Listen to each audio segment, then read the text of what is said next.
I can't see anybody. This is great.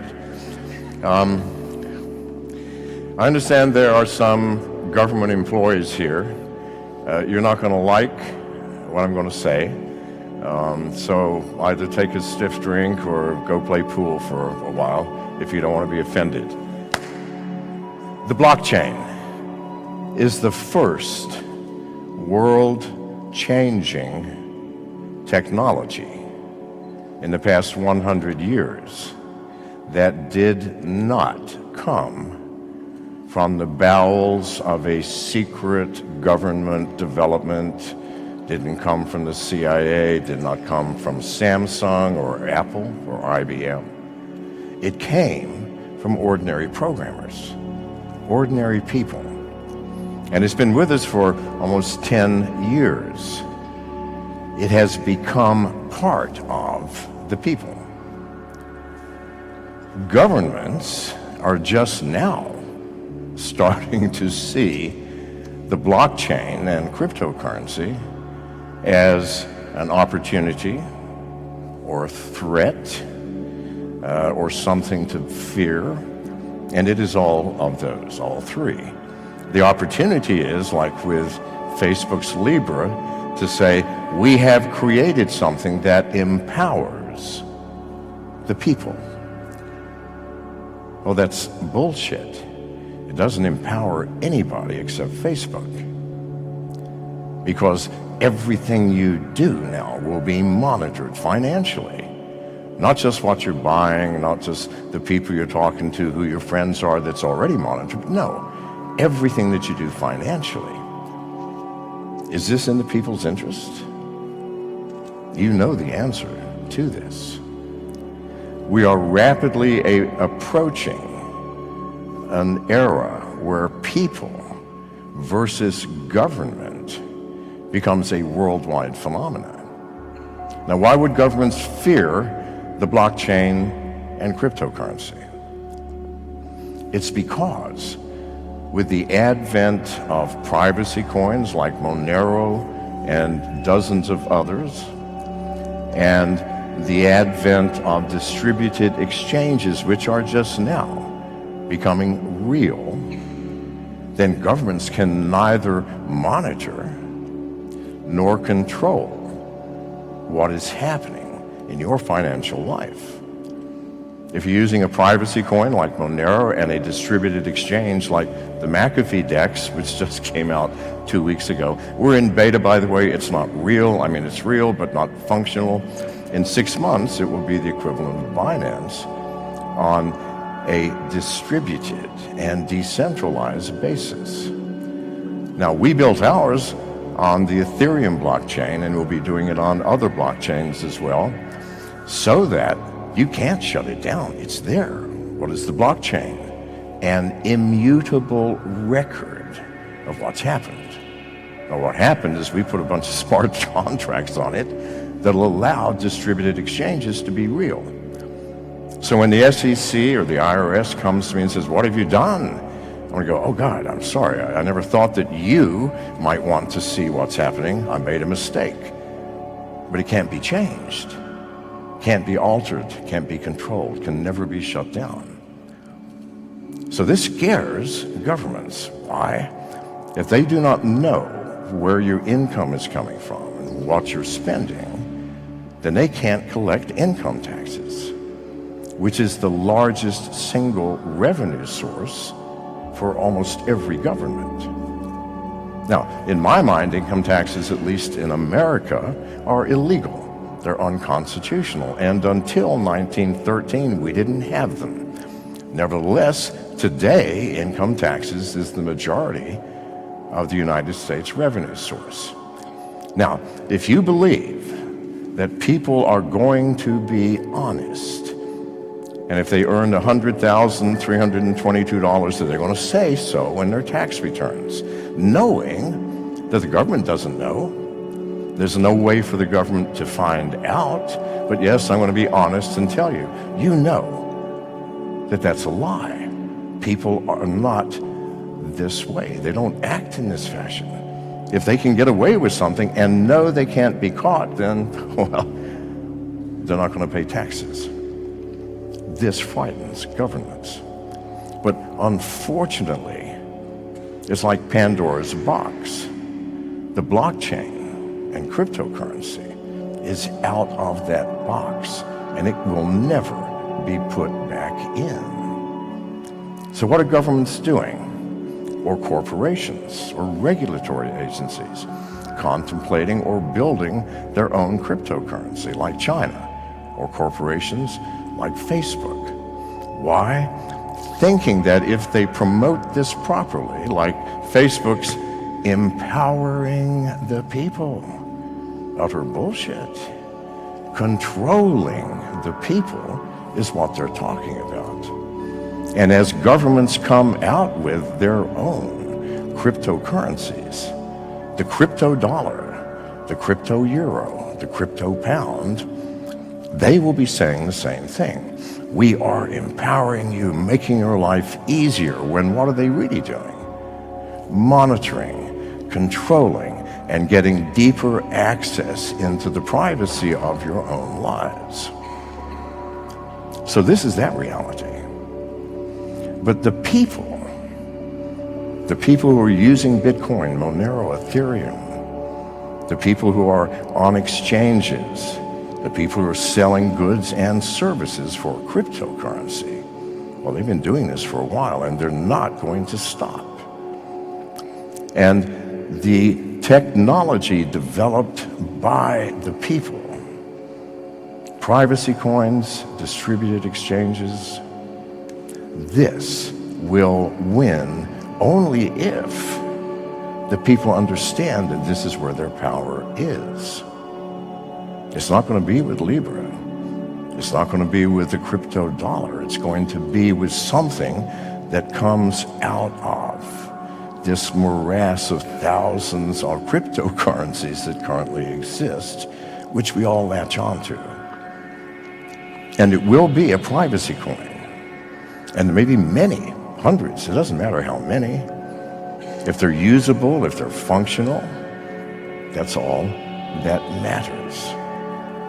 When people understand that with Ethereum, Bitcoin, and many of the others, if I send you money or you send me money or you publish your wallet address on your Twitter page, well, I can go in and see how much is in there, what comes in, what goes out. If your bank did that, if a plumber came to your house, fixed your sink, you wrote them a check for $40, they went to the bank and said, "Hi, I'd like to see Mr. Mcafee's balance in his account, please." And the bank goes, "Oh yeah, here, he's got this much. And would you please alert me every time money comes in and who it came from? And alert me when money goes out and who he's sending it to? Would you be happy?" No. But that's the current state of much of cryptocurrency. Privacy coins solve that problem. Unless you don't really care. I mean, if you want your plumber to know how much money you have and how you're spending it or receiving it, that's cool with me. But if that does bother you, you will be with a privacy coin. And if you want to do transactions that are just between you and the person you are transacting with, you will use distributed exchanges, where in our exchange we ask for no information, no name, no email address, no documentation, nothing. We hold no money. We are a portal onto the blockchain where we have established a bunch of smart contracts that operate this autonomously. We are not in control. You are in control. Now, it'll be another 6 months before it's complete. We already have our beta released, and it's going fine. But when it is released completely, and when it's functional with cross-chain transactions, it will be just like Binance, only we don't charge anything to list a coin.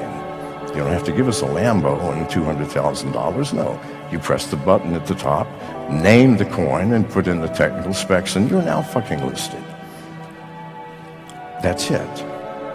Privacy coins, distributed exchanges will be the end of government control. They cannot anymore stop it, control it, or monitor it. Now, what do you think is going to happen when that occurs? Our government's going to go, oh, fuck, we lost. They won. No. They're going to be angry. And they're going to pass laws. Or they're going to just crack down like in China 2 years ago. Every single exchange shut down with a snap of the fingers. How did they do that? The exchanges were all centralized. They had an office. They had servers. They had employees. They had an address. Simple. Shut off the electricity or arrest everybody or throw a bomb in the building, whatever. End of the story. With distributed exchanges, you can't shut them down. If you shut down McAfeeDex.com, I don't care. We already have 15 additional portals, and by the end of the year, we'll have 100. Can't be shut down. So governments will have only one recourse. It is now illegal to use decentralized exchanges and privacy coins, or all cryptocurrency, like in India. In India, they're almost passing laws to ban all cryptocurrency. You can't own it, you can't trade it, end of story. But also, for 75 years in America, smoking weed, smoking marijuana is illegal. Has it stopped anyone? No. Why? Too many people smoking it. In America in the 1920s, they made alcohol illegal. Did that stop alcohol? No, we drank more alcohol during Prohibition than at any other time. Why? Too many people drinking alcohol. There are already too many people using cryptocurrency. It can't be legislated away. If you're using privacy coins, if you're taking care, if you have a distributed exchange, no one can tell what you're doing unless they're in your living room with you, watching you press the keys. So don't be afraid. When laws are passed, keep in mind the law is no more severe than smoking weed. I don't know if anybody here smokes weed. Probably not. You're business people. However, I bet you do, some of you. And that's illegal. Well, here in Europe, I guess it's not. In Spain, you can smoke what? 4 pounds a day? What is it? Anyway. There's a limit, I'm sure. Nevertheless, it's the same thing. You cannot legislate away something that the majority of the population, or even a small minority, 5% is all you need. If 5% of the population is doing something, you can't stop it. Let it go.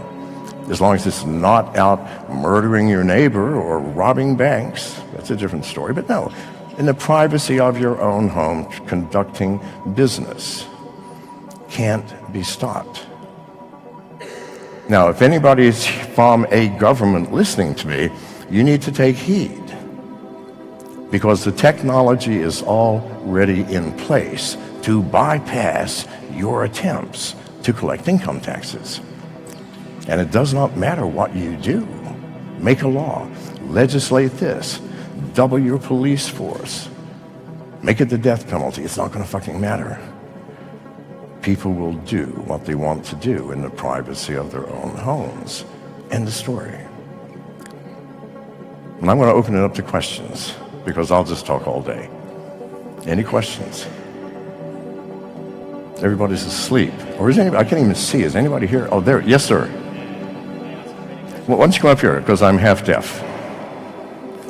So the question, I can come with you here. Yes. So we discussed, we had an interview, but I forgot to ask you one question. Yes. The question is about the quantum computers. You're a tech guy with tech experience. What do you think about this? Because it's like one of the things that is coming out recently, and the press, they like to write Yes. about this. So what do you think? Thank you. Okay, quantum computers. And I assume the next question would be, how will that impact cryptocurrency and the blockchain? Yes? Okay. Quantum computers, there's a lot of talk about it.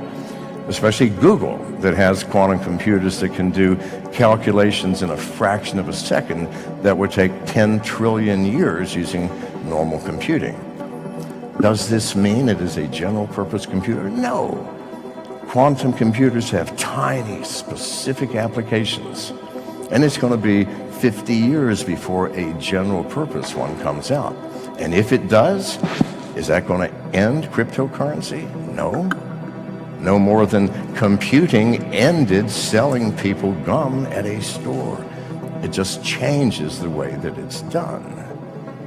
Because if you have a general purpose quantum computer capable of breaking a blockchain, well, then you have a quantum computer on the blockchain side capable of firming it up.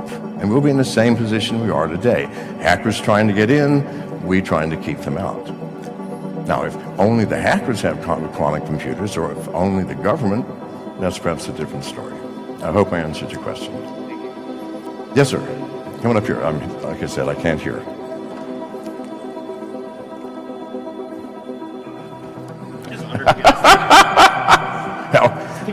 Take a picture for my mom. You wished for that. I know, I did. All right, like I prefaced, I don't need this. Like I prefaced, I'm not an advocate for Facebook, I mean for Libra, I just think it's interesting because of what it says Oh, yeah, no problem. about other platforms. So, Yes, I'm a Bitcoin maximalist. I'm obviously. disappointed by, like I mentioned, it has not become an actual real life use, at least in my point of view. Like I'm not paying for things in Bitcoin now. Right. There is, for non-technical people, especially people without internet access that's easy, barriers to adopting Bitcoin. Yeah. It seems like almost higher barriers. Like I'm a big fan of decentralized exchanges Right. and Monero, but I think we have that usability hump, and the possible benefit of something like Libra, is that it may be easier adoption. So how do we bridge the gap between usability and security and getting enough people on there that there's critical mass that we finally cross the chasm? Okay, good question. All right, Bitcoin maximalists. You know, I'm not going to put down any Bitcoin maximalist here, but you guys need to move out of your mother's basement. All right. No. Okay. There's this division in the crypto world between the Bitcoin maximalists thinking that's all we need, and the rest of the world who are using privacy coins and smart contracts to do things like create distributed exchanges that you just can't do on Bitcoin. It's an old technology. It doesn't support privacy. It doesn't support smart contracts, on and on. Slow, and you'll fix that, I'm sure. But there is another world, and that world is growing. I don't know if you've noticed what's happening with Bitcoin and what's happening with alt currencies. Alt currencies are now taking their stage. And I firmly believe that the main problem with Bitcoin is privacy, just like it is with Ethereum. That if I see your wallet address, you're done, dude. I'm going to watch every penny that comes in and every penny that goes out forever, just because I'm bored, if nothing else. Or you're a competitor of mine, and I happen to get your wallet address. Now we're in business. We're going to see who is sending him money and who he's buying his goods from. If I can cross-reference wallet addresses to people, which is trivial. That's a flaw to me. I want something where my competitors, if they have my bank number, can't go into that and see what I've got and what's happening. Privacy coins solve that. We also need a world where cryptocurrencies, blockchain applications, can be used for things outside the crypto world. Things, the concept of distributed exchanges, where the smart contracts do all of the work. And there are no smart contracts with Bitcoin. On and on and on. All of the applications that we can do on other coin blockchains cannot be done on the Bitcoin blockchain. So I'm not saying Bitcoin's good or bad. I'm saying there have to be other coins. And how do we then make that palatable to other people? Now, I disagree that Bitcoin is easier to use than Monero. I mean, I think they're exactly the same, other than Monero is a lot faster. I don't see a barrier to entry to altcoins where some of them are designed to make your life trivial, that you need to know nothing whatsoever about altcoins of the blockchain in order to use them. So this has to do with user interface design and design of blockchains to make it easy for people to enter the cryptocurrency fray. So I hope that answers. That's my question. And we don't disagree, by the way. Go ahead. I'm sorry.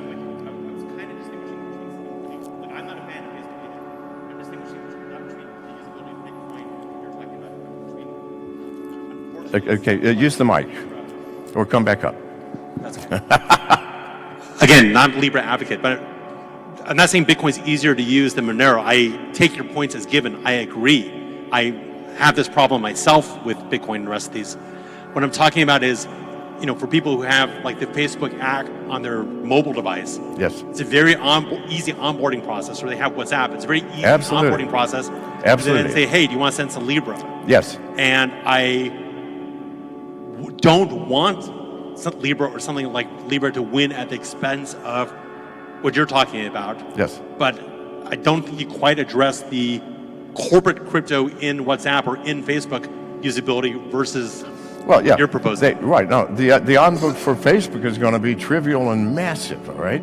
But is it not our responsibility as people who are leaders of the crypto world to point out, okay, that's fine, you want to use it, but keep in mind that by doing so, this is what you're giving up.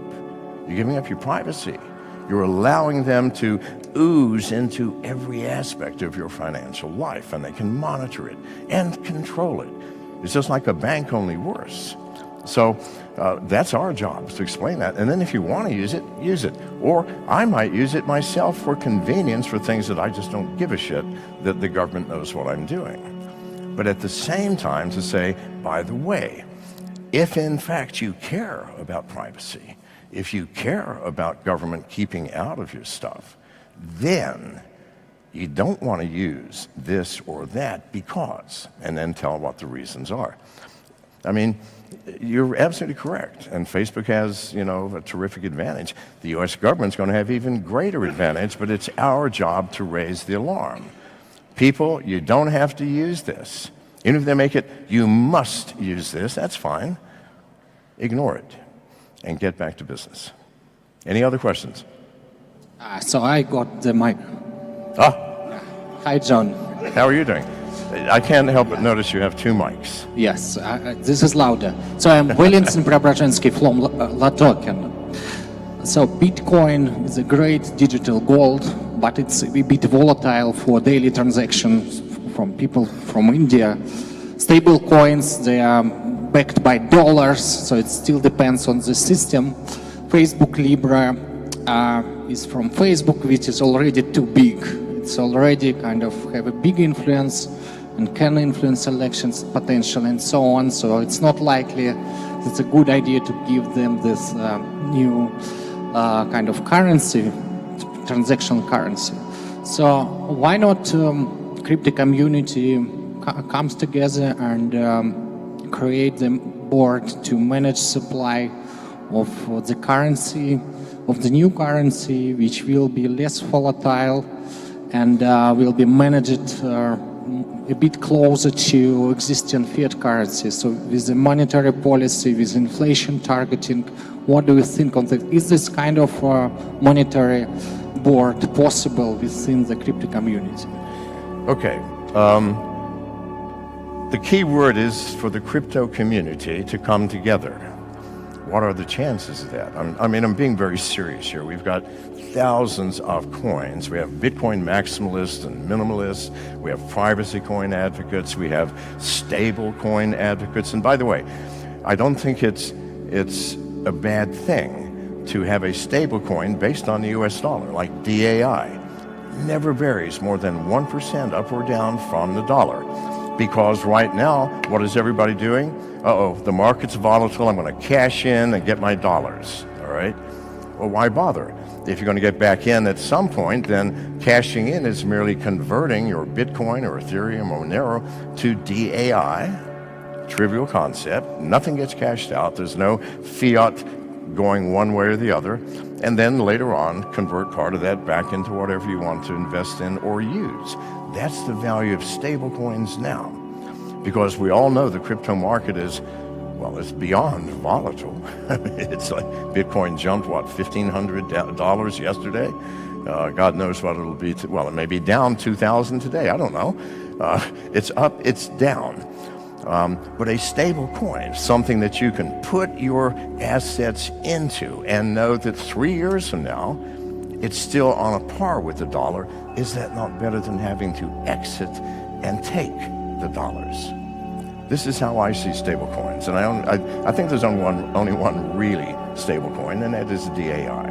And by the way, here's another thing you can do with smart contracts. Create a stable currency that does not go up or down in the story. So that's another thing Bitcoin can't do. So, and DAI is based on the Ethereum blockchain and the Ethereum smart contracts, as our DEX is as well. So, you know, I don't think the crypto community will come together and all agree on what should be done because we all have our biases. You know, the Ethereum people, it's going to be Ethereum. The Bitcoin maximalists, it's got to be Bitcoin. The privacy coins, it's got to be Monero or Apollo. We're not going to come together on this. But we can come together on an understanding of what we have to do. Not with an individual coin, not with this position or that position, not with let's create a brand new currency we all agree on, because that won't happen. But to understand that whatever comes from the people, well, let's get a look. If it comes from the people, it's probably not going to pass all your information to the government. And if it does, put a red X mark by that one and move on to the next. So our responsibility, I don't think, is to build the ultimate currency, but to understand the power that cryptocurrency, not developed by governments and institutions, but by people, offers us for the first time in human history, a chance for absolute financial freedom, where your wallet is your bank. Have you noticed that? That if you want to wire money to somebody overseas, I got to get up, got to go to the bank, got to fill out forms, I got to get permission, I got to get a stamp, and then this time tomorrow, maybe the money will get there. If I have a cryptocurrency wallet, I don't even get out of bed. What's your wallet address? I put it in. How much? $200. Thank you. Done. Your wallet is your bank. It has all the functionality of your bank. It's yours. And if that wallet can't be looked into by anyone, meaning you're in a privacy coin now, and if all of your activities on a distributed exchange, you are free, people. No one will know what you do with your money, neither should they. It's your fucking money. You worked for it. Were we born to work 4 months every year for our government? I don't think so. No. That's theft. You're in slavery for those 4 months where you're working and every penny goes to the government. Now, they spread it out so you don't notice that they're taking 4 months of your work, but they are. So our job is to understand that mechanism and to ensure that everyone in the world understands that mechanism. And let them choose. You want to still use fiat? Go ahead. Do you want to use Facebook's Libra? Go ahead. Do you want to use whatever? You want to build your own cryptocurrency? Please, go ahead. Don't, people, lose this opportunity. Please, God, to free yourselves financially.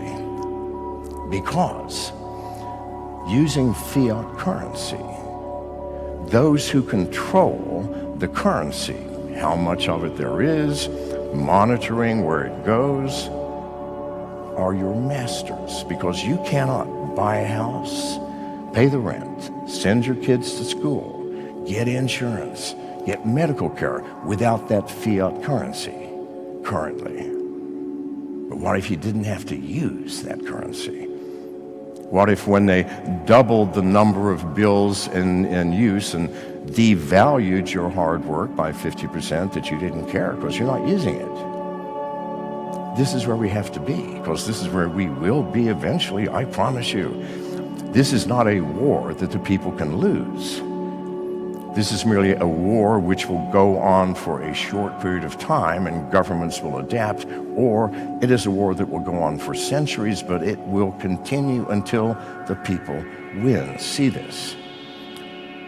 So let's get it over with and do it now. Thank you very much.